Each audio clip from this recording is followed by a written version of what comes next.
So I notice every summer when I came here, I always get breakout. See, it started.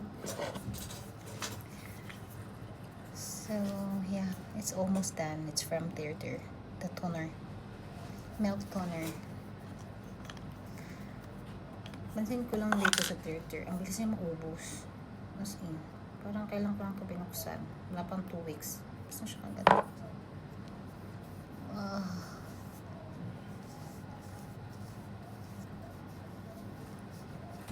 And then I have new here, retinoid from Skin Republic. Ngayon ko lang siya itatry. Kasi ubos na yung 0.2 retinol ko from Centella.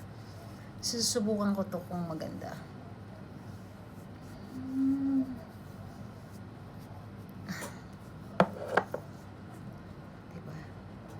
Diba? Tingnan mo naman, oh. Nag-bum na ako niyan, then naghilamos pa. Tapos may ano pa rin. Kita mo pa rin yung katamad mag-ano.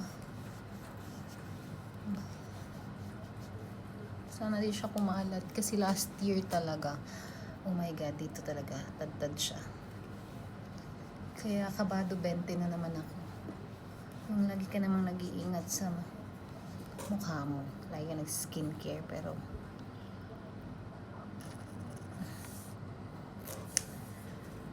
so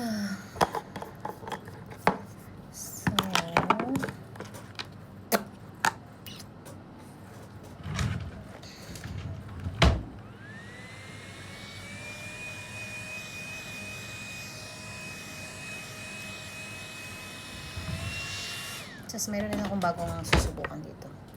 Okay, nagkaka-breakout, di ko na natin na-try. It's from Purito. Tatry ko kung maganda ba to siya. Yeah. So, yun. Wala na kasi siyang laman.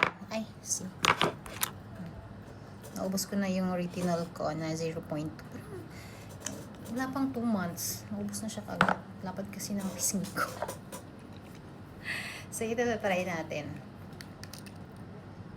Kung may magbabago ba sa mukha natin. Pero yung so far, yung gusto kong, nagustuhan kong retinol is yung sa Mary and Me talaga. Yes, bama mo! Yung, ano nila,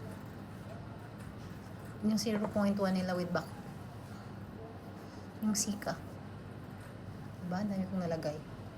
Kaya, dapat konti lang talaga.